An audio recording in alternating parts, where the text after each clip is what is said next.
নমস্কাৰ। আজি মই নাৰিকলৰ পিঠা বনাই দেখুৱাম আপোনালোকক। মানে মোৰ ল'ৰা ছোৱালীকেইটাই খুব ভাল পায়। আপোনালোকক আজি দেখুৱাম মই কেনেকৈ বনাওঁ, আহকচোন। আচলতে আমি এই পিঠাটোক জোন পিঠা বুলিয়ে কওঁ। আপোনালোকে কি পিঠা বুলি কয় কমেণ্ট ছেকশ্যনত জনাব দেই। এফাল নাৰিকল মই ৰুকি লৈছোঁ, এফালটো থৈ দিছোঁ, বেছি হৈ যাব যে, সেইকাৰণে এইখিনি ৰুকি লৈছোঁ। এতিয়া আহকচোন মই নাৰিকলখিনি কি কৰিলোঁ। নাৰিকলখিনি দি দিলোঁ।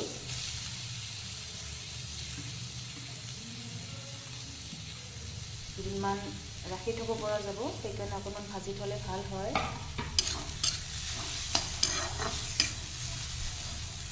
এইকেইটামান আমি ইলাচি দি দিলোঁ। তাৰপিছত আপোনালোকে যিমানখিনি চেনি খায় সিমানখিনি চেনি দি দিব পাৰে। এইবাৰ আমি ৰঙা হোৱালৈ ভাজি ল'ম অকণমান। ইয়াত মই দুবাটি আটা লৈ লৈছোঁ, ইয়াত অকণমান নিমখ দিছোঁ, তাৰপিছত আজৱাইন দিছোঁ।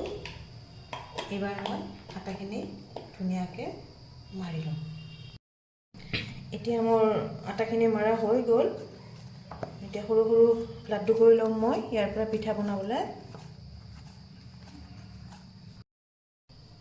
এনেকৈ সৰু সৰু লাড্ডু কৰি ল'ম ইয়াৰ পৰা। তাৰপিছত এতিয়া মই বেলি ল'লোঁ। তাৰপিছত আপোনাৰ নাৰিকল দি যাম ভিতৰত, তাৰপিছত এনেকৈ দি যাম।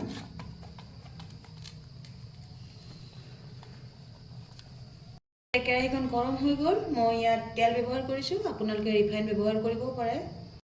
এইবাৰ এখন এখনকৈ কেৰাহীত উঠাই দিম পিঠাকেইখন। মই 3খন দি দিলোঁ, আপোনালোকে 2খনো দিব পাৰে। এইবাৰ আমি ৰঙচুৱা হোৱালৈ ভাজিম। এয়া হৈ গ'ল, আমাৰ পিঠা ৰেডি হৈ গ'ল। এতিয়া আহিব দেই চাহ খাবলৈ, গৰম গৰম পিঠা।